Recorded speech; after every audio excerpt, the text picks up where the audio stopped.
quiero comenzar esta segunda intervención con una frase que seguramente todos ustedes conocen quién la dijo. Con un gran poder viene una gran responsabilidad. Así es, fue Guillermo Vivacio Escribano, como todos ustedes lo supusieron.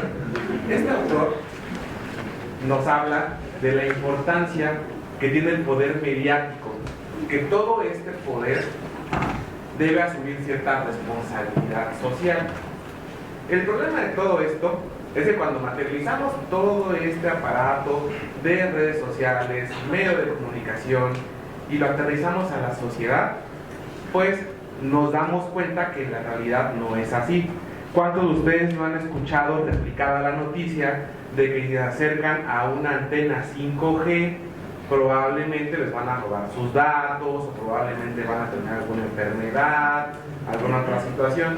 ¿Cuántos de ustedes no creyeron que con las vacunas del COVID nos iban a insertar un microchip? ¿Cuántos de ustedes creen todavía que el hombre no ha pisado la luna? Todo esto que acabo de mencionar es un ciclo de repetición en los medios de comunicación. Y aquí voy con el primer verso de esta segunda intervención. La cuestión mediática versus la cuestión académica. ¿Cuántos de las personas que han cuestionado la fiabilidad de las vacunas o el procedimiento de establecer una antena 5G o las cuestiones de la NASA, en realidad se han metido a ver un documento científico que hable sobre esa situación? Todos preferimos consultar alguna revista que trae muchas fotitos muy padres, preferimos consultar las redes sociales, nuestros gurús de internet, nuestro youtuber favorito que nos dice que él ya tiene la evidencia y la respuesta correcta de la situación. La sociedad, y aquí creo que todos somos culpables de esa situación, estamos acostumbrados a soluciones baratas, a soluciones sencillas, sensacionalistas. Debemos ser más exigentes, debemos fomentar la cuestión académica, eventos como estos desde luego, pero que no solamente se queden con lo que está en esta charla, sino que vayan más allá. Por aquí el maestro Marco también mencionó a un par de autores que vale la pena que ustedes también revisaran, que yo también por allá tomé nota de ellos. Siempre es muy importante darle el lugar que se merece a la academia. Si nosotros tomamos en serio a la academia, nos van a dejar de vender espejos. Eso es muy, muy importante. Si nos seguimos creyendo lo que dice el youtuber más famoso, pues difícilmente vamos a poder lograr esta meta, al menos de cualquier institución educativa, que es la creación de conocimiento. Solamente dejo esta pequeña reflexión en cuanto al tema que platicamos de la publicidad mediática, el tema relacionado con el poder punitivo del Estado y la criminología mediática. Pero ahora sí vamos al punto con el que esta charla iniciaba. ¿Cómo debemos resolver los jueces este tipo de asuntos? Hay un término que quizá ustedes conozcan, se conoce como discrecionalidad judicial.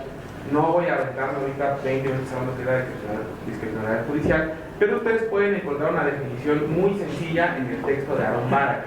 ¿Y qué nos dice? Porque es que todos tenemos una falsedad de lo que es la discrecionalidad judicial. Todos creemos que los jueces podemos establecer los hechos como nosotros queramos, fijar ciertos lineamientos conforme a nosotros se nos ocurra, y no es así. La discrecionalidad judicial se ejerce, de acuerdo con lo que nos dice Barak, cuando tenemos dos o más opciones para resolver un caso, siempre y cuando esas opciones sean lícitas. Si un juez resuelve con algo que no es lícito, pues ese juez no está haciendo discrecionalidad. Ese juez está únicamente ejerciendo un arbitrio de manera injustificada.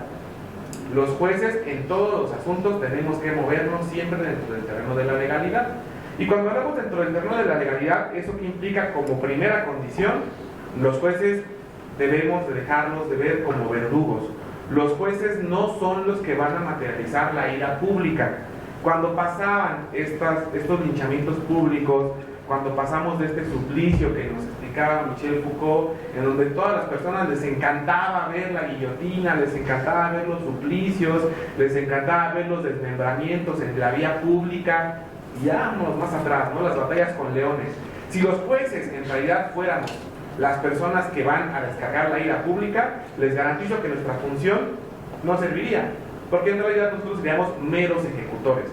Nuestra función no es descargar la ira social, porque la ira social está cargada de muchísimos sesgos. Y cuando hablo de muchísimos sesgos, son los que les comentaba en este libro. Les voy a mencionar solo 5, no los voy a leer, solamente los vamos a enlistar, solamente para que vean en qué tipo de sesgos podemos caer. El sesgo de confirmación, todos lo conocen, buscamos la información que a nosotros nos convenga, aunque no tenga las conclusiones. En este libro que les acabo de comentar, al menos hay enunciados como 20 tipos de sesgos: anclaje, arrastre, confirmación, congruencia, distinción, impacto, optimismo y real. Si los jueces nos dejamos llevar por todos esos tipos de sesgos, tal como nos dijo la maestra María de Lourdes, nosotros únicamente estaremos cumpliendo estos linchamientos mediáticos y muy probablemente condenemos a muchos inocentes. Y aquí choca con el tema que hablamos hace unos instantes. Aquí vamos a relacionar todo lo que dije en la primera intervención. Toda la sociedad tiene exacerbada una pureza moral. Todos somos políticamente correctos. Pero cuidado que nos equivoquemos, porque ahora nos volvemos el enemigo. Y si nos volvemos el enemigo, aquí sí vamos a querer todas las garantías del debido proceso. Pero no fuera el vecino, que ya estigmatizamos de ratero, de ladrón o de cualquier otro estereotipo que tengamos, porque a él sí no queremos ninguna garantía para el Estado.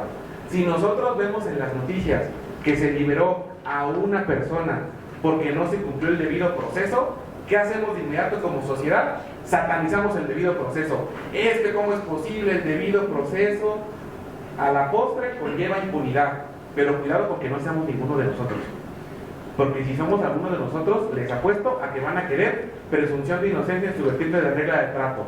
Van a querer que no se les imponga la prisión preventiva oficiosa, van a querer otra actividad cautelar, no van a querer ser sujetos a medidas de protección, van a querer la pena mínima y van a querer beneficios preliberacionales. Todo eso forma parte del aparato que el Estado te da para que tengas un juicio justo y reinserción social. ¿Qué pensamos como sociedad? Nadie merece una segunda oportunidad más que mi familiar o yo.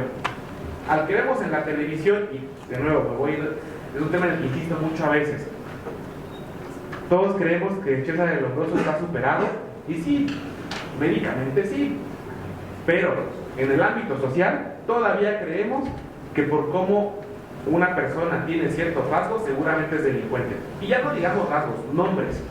No voy a decir nombres, pero seguramente ustedes en su mente ya pensarán 3 o 4 o 5 nombres de personas a las que ya seguramente no van a tener presunción de inocencia.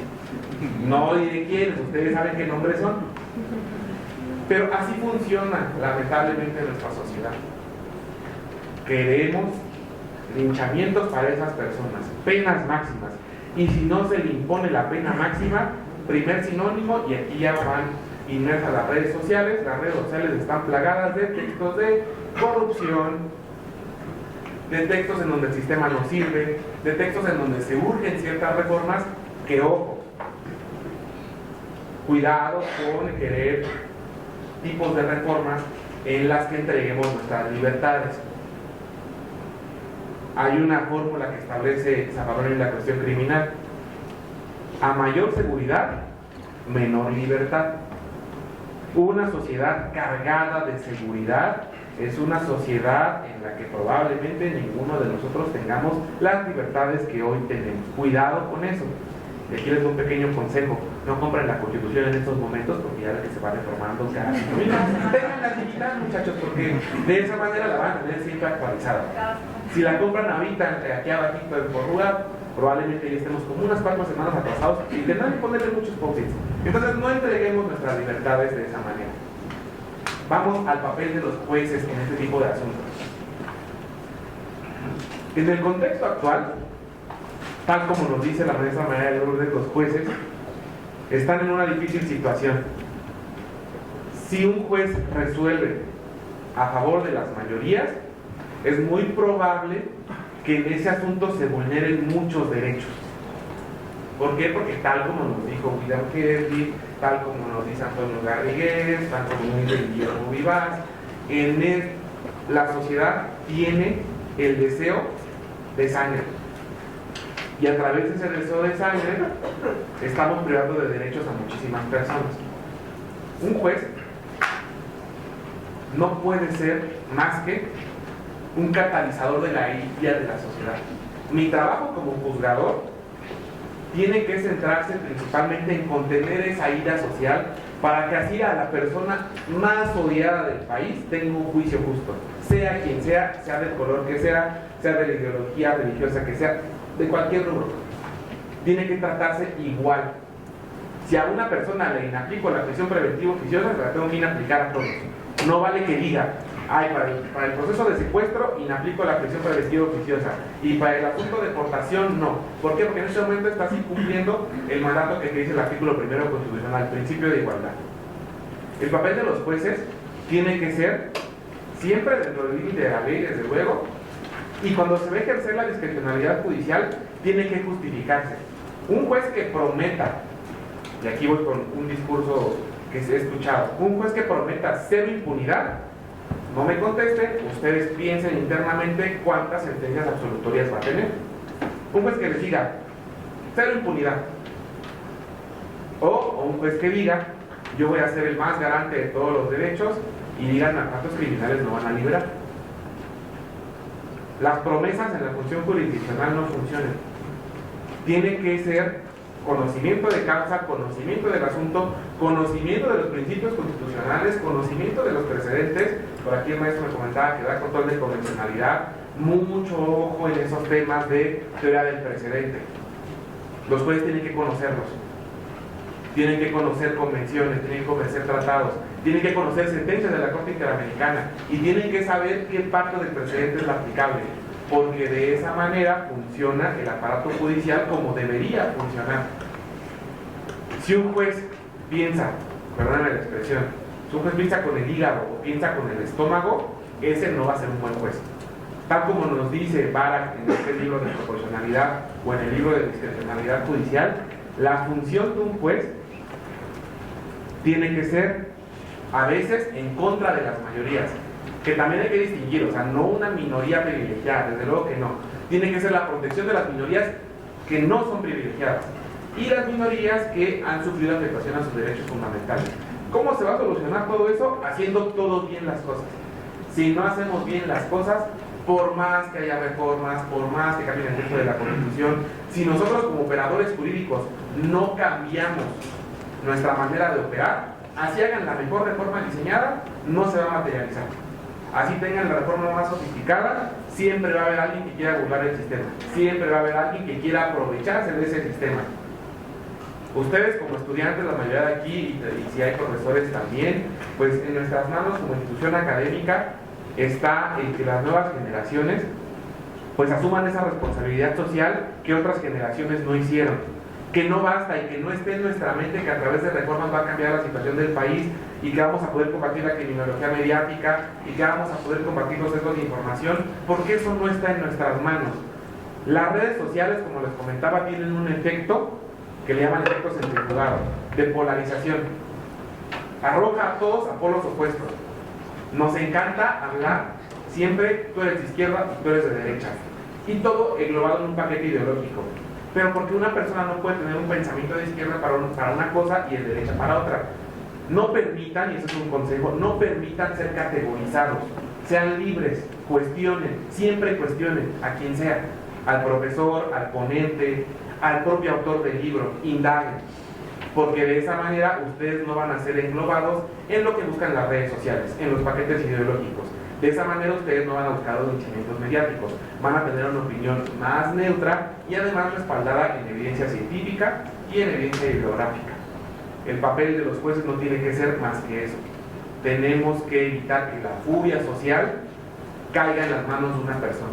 Si nosotros como jueces tenemos la intención de, claro, si toda la gente quiere pena de muerte, hasta me la voy a inventar. Si hacemos eso, nuestra función no serviría para nada.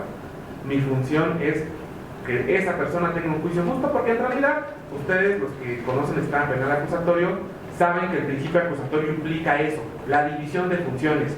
Una persona acusa y otra persona juzga. Eso es un sistema acusatorio. Y un sistema acusatorio implica que solamente una persona tiene la función de acusar.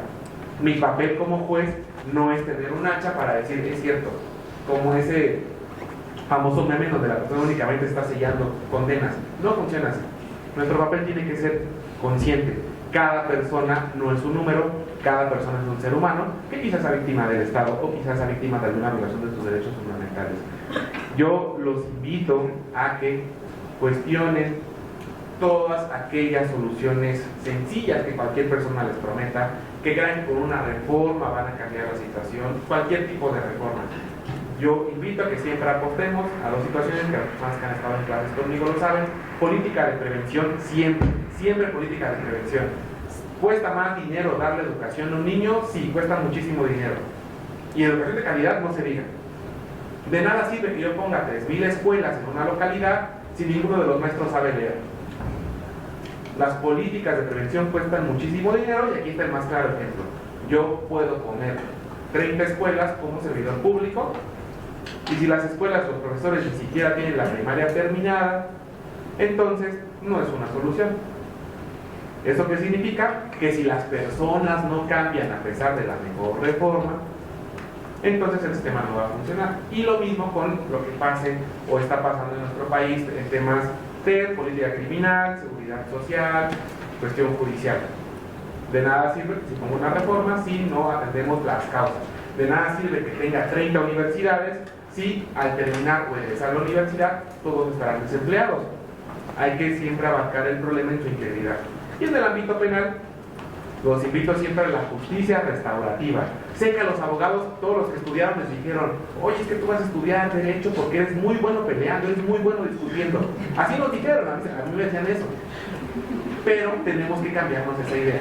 La justicia restaurativa es una maravilla, porque nadie pierde, o si ambos pierden, pierden lo menos posible. Quiero que con esto ustedes se lleven en la reflexión 3 puntos para cerrar la charla. 1, no creamos todo lo que dicen redes sociales, indaguemos. 2, busquemos adentrarnos en las fuentes directas. Y 3, no dejemos de estudiar porque el país los necesita. Muchas gracias. Pues muchísimas gracias al juez por esta brillante intervención. Estoy muy emocionado porque es como ver el TikTok pero de lado. La verdad me emociona mucho, pero bueno, igual tengo que hacer algún comentario, pues esa es la función que yo tengo aquí, y esto es muy importante porque en efecto el juez nos estaba planteando ahorita la responsabilidad que tenemos como consumidores de información.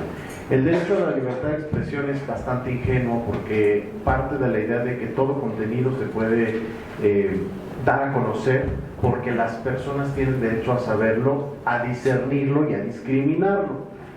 A veces puede que no sea así, pero creo que lo que nos ha dicho ahorita el juez respecto de la importancia de tener el criterio de discernir la información es fundamental, sobre todo porque ya nos lo decía en la primera intervención, ¿qué nos dicen y quién nos lo dice?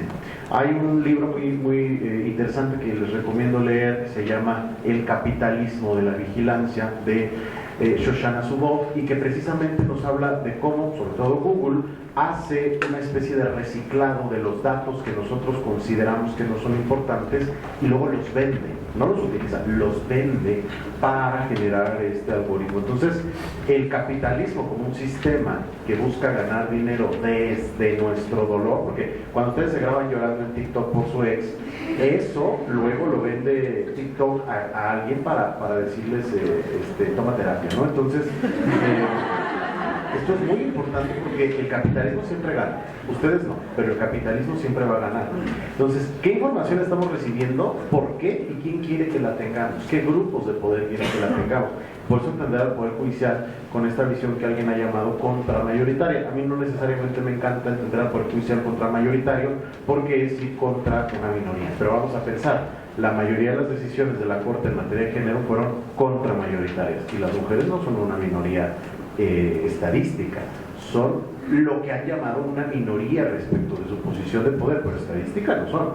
Entonces, la posibilidad de que el Poder Judicial contrarrestara, voy a hablar del pasado porque al futuro no tengo ya ninguna esperanza, pero que en el pasado contrarrestara este tipo de decisiones y que, atendiendo a mi clase, en la sentencia de Leacataligus contra Surinam, la Corte Interamericana estableció la deliberación democrática, o sea, la decisión de las mayorías, se ve limitada cuando pretende violar derechos humanos. Es decir, ninguna mayoría puede violar derechos humanos. Pero bueno, vamos a ceder la segunda intervención al maestro Marco Madrigal. Muchas gracias.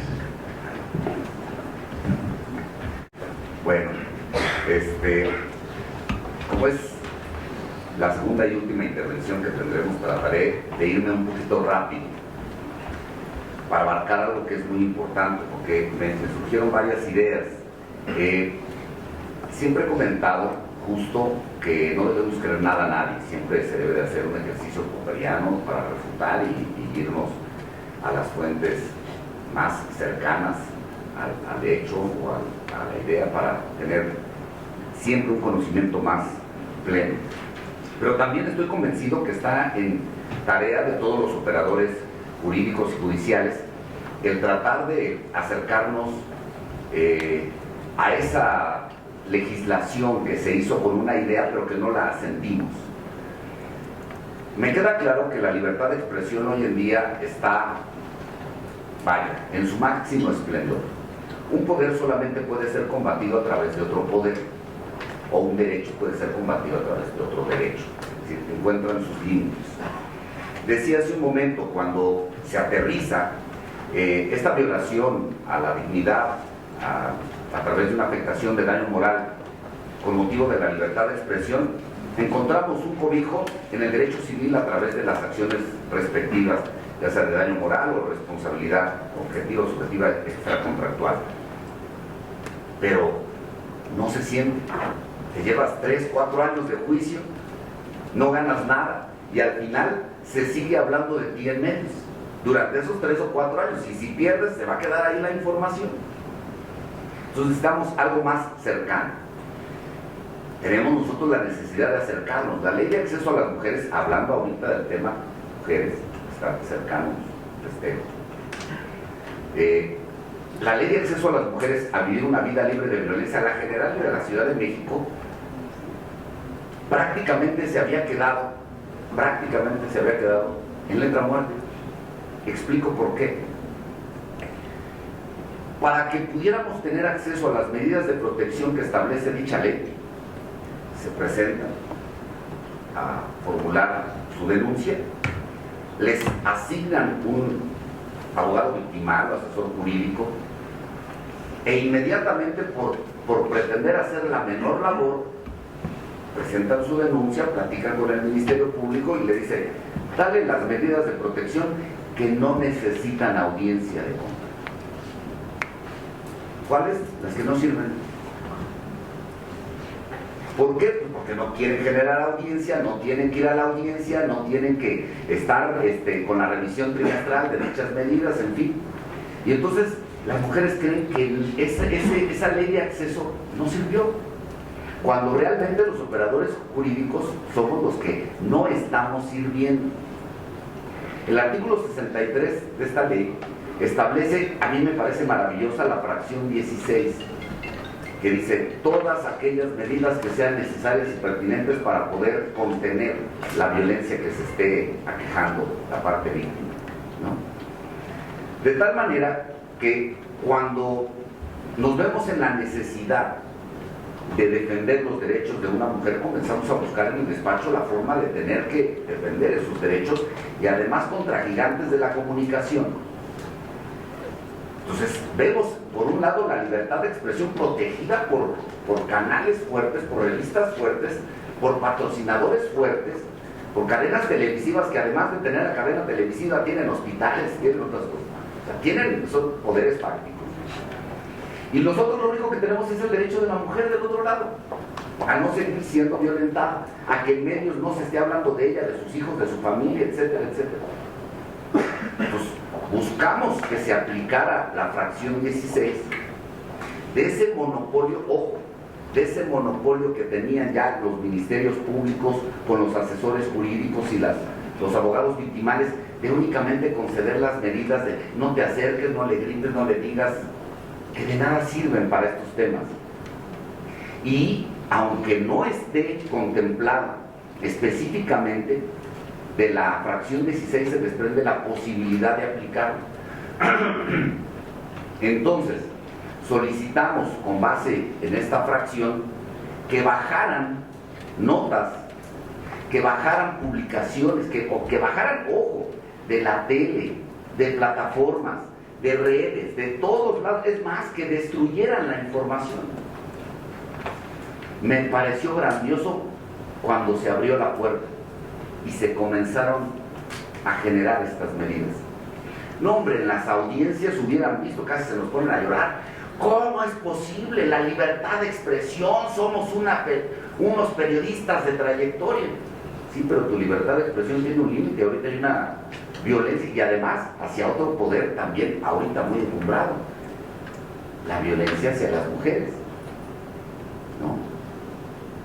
Entonces, me parece que encontramos ahí un acotamiento a esa libertad de expresión a través de la ley de acceso a las mujeres a vivir una vida libre de violencia, a través de las medidas de protección que contempla el artículo 63 en su fracción 16ª, para poder contener de manera inmediata, ojo con esto, presentas la petición y en 4 horas ya tienes las medidas. Únicamente te tardas en ejecutarlas, porque también en ejecutarlas, porque también hay que hacer la labor. No se trata nada más de notifícale, no, notifícale y revisa y estate al pendiente de que se cumpla con estas medidas, porque además las medidas de apercibimiento son fuertes. Nos dieron hasta medidas de apercibimiento de arresto. Por eso hasta conductores salieron volando de la ciudad y del país. Entonces, fíjense la magnitud de estas medidas, pero que está en nuestras manos el tener que conocer toda su tramitación, que evidentemente también, aunque no estuviera desconocida, es poco tratada. Incluso había jueces de control que nos decían, pero dime dónde está la denuncia. Es que la propia ley no me requiere denuncia. Entonces teníamos que ir a un juicio de amparo y poco a poco irlo trabajando con diversos juzgados, diversos asuntos que se llevaron hasta ir haciendo ya un ideario colectivo. Me queda claro ahorita que el derecho a la mujer a no ser violentada está acotando tremendamente la libertad de expresión. Entonces, ¿dónde es donde realmente se ven victimizadas las personas? En las redes sociales. Todos los ataques que se generan con motivo de... Bueno, no se diga las grabaciones que luego llegan a tener y las sube la pareja dolida, ¿no? Entonces, ahí es donde se ha logrado. Ahora, que sea exclusivamente la víctima mujer, no, porque la propia ley establece víctimas indirectas, y lo dije hace un momento.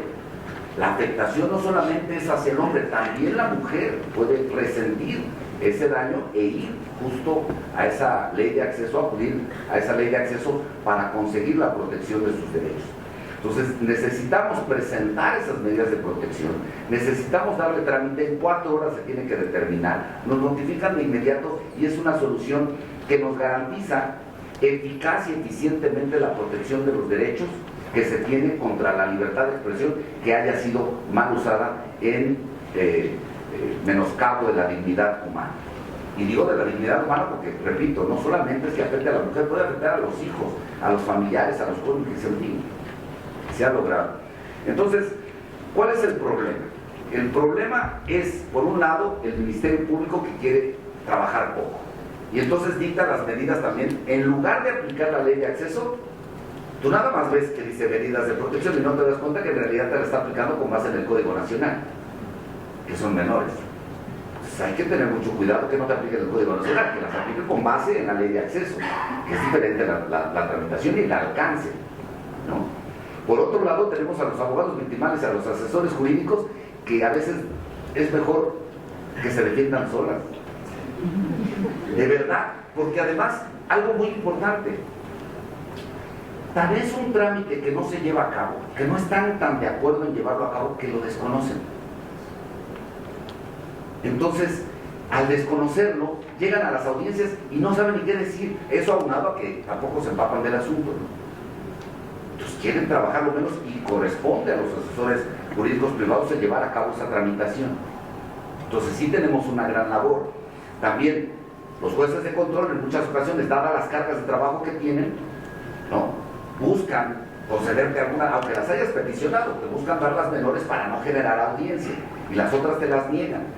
Entonces hay que poner en movimiento a la maquinaria judicial justo con esa responsabilidad que tenemos para que se siga generando y cada vez sea más eficaz y eficiente esta labor de protección a los derechos humanos que tenemos, a nuestra dignidad, en contra de la libertad de expresión que hasta ahorita no está regulada de manera tan consistente para no vulnerar la dignidad humana sin que haya datos objetivos. Bueno, pues esa es mi recomendación, les agradezco mucho. Agradecemos muchísimo al maestro Marco Madrigal, que nos planteó por ahí un poquito de lo que en Europa ya han empezado a desarrollar como el derecho al olvido, que a lo mejor muchas personas quisiéramos tener, pero que aquí en América ni siquiera se ha desarrollado, que es la posibilidad de eliminar todo nuestro rastro de información de las redes sociales.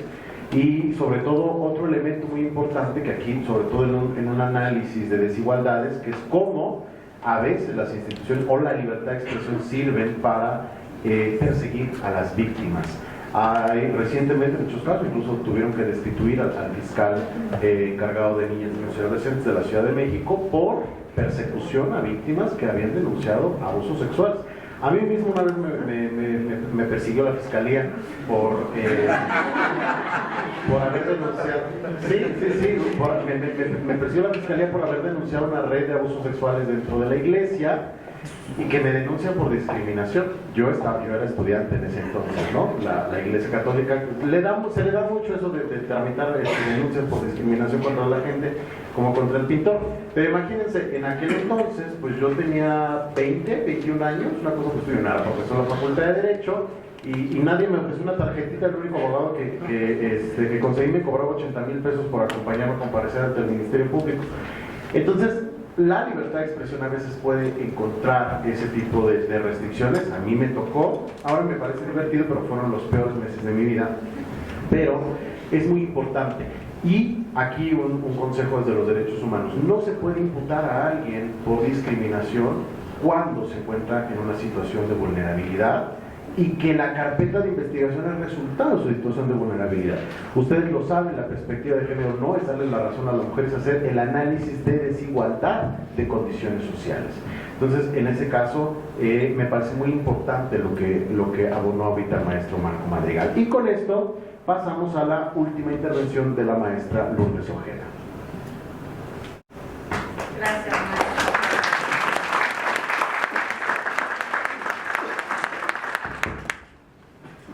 Gracias al maestro Carlos Vergara. Sin duda, no es el único denunciado por discriminación. Desafortunadamente, los juristas no acostumbramos, sobre todo los constitucionalistas, no nos acostumbramos a callar, sino más bien a denunciar y a defendernos, y luego resulta que por la avanzada edad dicen que los discriminamos. Pero vamos, hay que ejercer con el ejemplo, dicen, ¿no? Bien, ya no me voy a extender mucho, solo 5 minutos para que si alguien va a hacer algún tipo de preguntas y tengamos todavía el tiempo de resolver estas dudas que se les presenten. Su señoría, con su venia, yo lo voy a contradecir.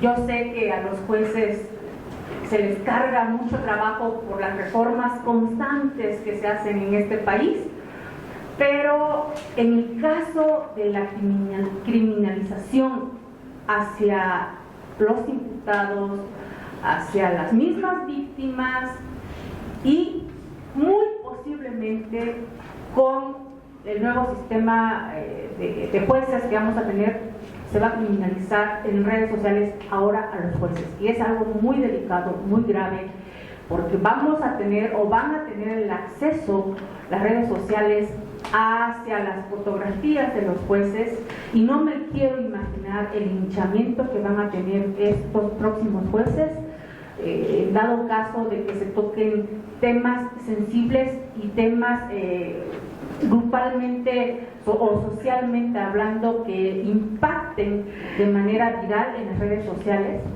Yo creo que nos ha rebasado esta libertad de expresión o el incumplimiento de libertad de expresión a través de redes sociales o plataformas que cualquiera tiene acceso para denigrar a otro ser humano, o el mismo Estado se ha encargado de estigmatizar. Vamos, no nos vayamos lejos, ¿sí? El linchamiento que ha tenido nuestra presidenta del Poder Judicial en redes sociales, no nos vamos lejos. Y ejemplos como estos, tanto para las víctimas como para los posibles victimarios o imputados, yo sí, como constitucionalista, creo que en ese sentido, en materia federal, con permiso de su señoría, sí nos hace falta una reforma constitucional, porque ya estamos siendo rebasados en ese sentido. Y pues hay muchos jueces valientes que tienen mi reconocimiento. Un caso último, muy sonado, el caso Maribel Guardia, la actriz con su nuera y un menor, ¿no? Un caso bastante mediático que veo yo a muchos conductores de estos programas de noticias, de espectáculos, como son jueces, ya hasta dan sentencias en los programas, ¿no? Y van mediatizando estos casos que, vamos, hay jueces verdaderamente valorables y admirables que no se dejan intimidar por este tipo de campañas mediáticas, pero también hay muchos jueces que se exponen a linchamientos en los temas sensibles, sobre todo en los temas cuando hay una muerte de un niño o un feminicidio, que son temas muy sensibles que son seres humanos los juzgadores, y dicen, bueno, encontré un resquicio, ahí te va una sentencia, y impugna o atrae sus mecanismos para demostrar en otra instancia, pero pues, que no se atreven a exponerse a ese linchamiento social o muy posiblemente un linchamiento físico, o que incluso exponen hasta sus propias vidas los jueces, ¿no? Y en ese sentido sí nos hace falta el sustento legal, porque sobre todo a los postulantes que pues están como el ama de casa, que no les alcanza el recurso económico, y así están los postulantes viendo los recursos jurídicos, los precedentes y la jurisprudencia para poder llevar a cabo un buen desempeño en un caso, sobre todo en los casos penales, ¿no? Y bueno, pues yo hasta aquí dejaría para que ustedes tengan la oportunidad de hacer alguna pregunta, si es dado caso de que tengan alguna duda. Les agradecemos muchísimo su participación, su presencia y su tiempo, y sobre todo su atención. Muchas gracias.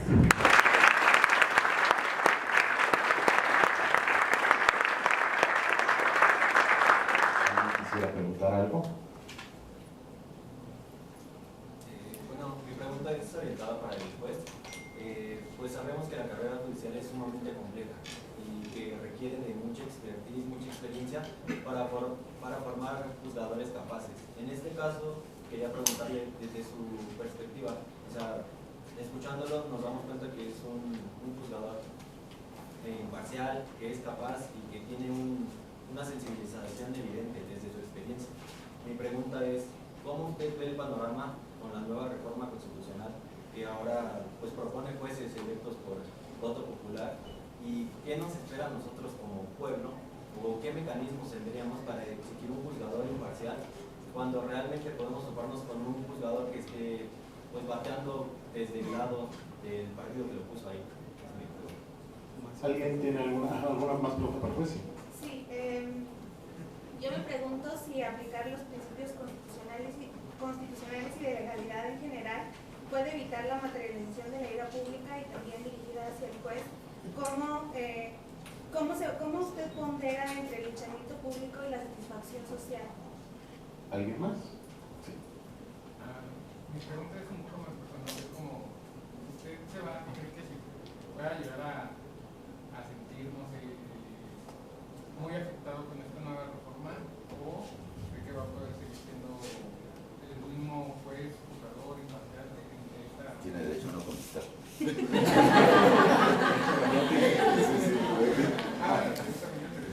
¿Entonces el grupo de los jueces? Sí, el grupo. seré muy breve, agradezco las palabras del compañero, eso pues además del agradecimiento me motiva y me convierte en una obligación para hacer las cosas mejor. Solamente como aclarar, y va en relación con tu pregunta, en verdad no estoy diciendo que no debe haber ninguna reforma, claro que debe haber reformas, solamente lo que yo decía en la charla era, reforma sí, pero de nada sirve una reforma si no cambiamos las personas, solamente ese es el punto que quería aclarar. Reformas sí, bienvenidas a todas aquellas que materializadas por personas capaces y con conciencia social pueden cambiar a nuestro país. Ahora, el tema de la carrera judicial, sí, al menos en la formación de su servidor, apoyó bastante porque algo que siempre les digo a mis alumnos, aquí hay varios alumnos de Aragón que me acompañan, es, se vale equivocarse, pero antes de tener la responsabilidad. Cuando tienes la responsabilidad ya no te puedes equivocar, o mejor dicho, ya no te puedes equivocar al actuar contrario a la ley o contrario a algo que te pueda meter en un problema. Si yo resuelvo contra la ley o contra la jurisprudencia, por lo menos queja administrativa ante el Consejo, por lo menos. Si yo resuelvo evidentemente contra la ley, probablemente estaría dando la charla desde algún centro de reinserción social. Así funciona. ¿Cómo debemos exigir nuestros derechos a través de esta reforma que viene próxima a materializarse? Es, no dejemos que nos vendan espejitos. Por aquí vendrá pronto, me refiero a sus vidas, gente que pues nunca van a ver en el transporte público y mágicamente los van a ver en el transporte público con muchas cámaras. Probablemente van a ver gente que come en lugares donde nunca ha comido. Por favor, infórmense. Solamente eso. Y no solamente para esto, sino para la vida. Cuando alguna persona, maestro, abogados, ustedes, espero que nunca contraten abogados porque ustedes van a ser abogados, pero no falta. Pero siempre infórmense y documentense antes. Y si es de fuente directa, mejor.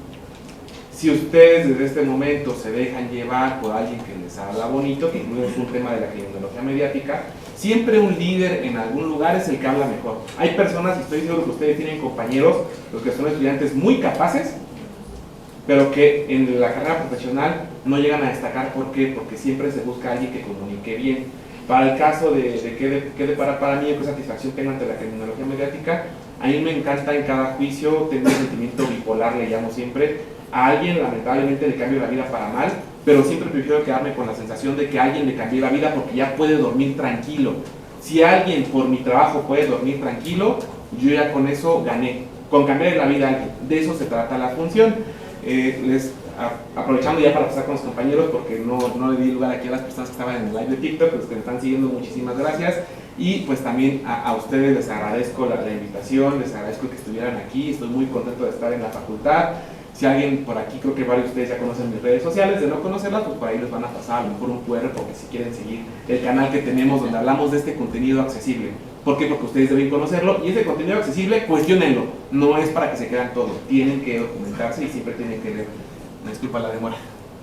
Muchísimas gracias al juez. ¿Alguna otra pregunta?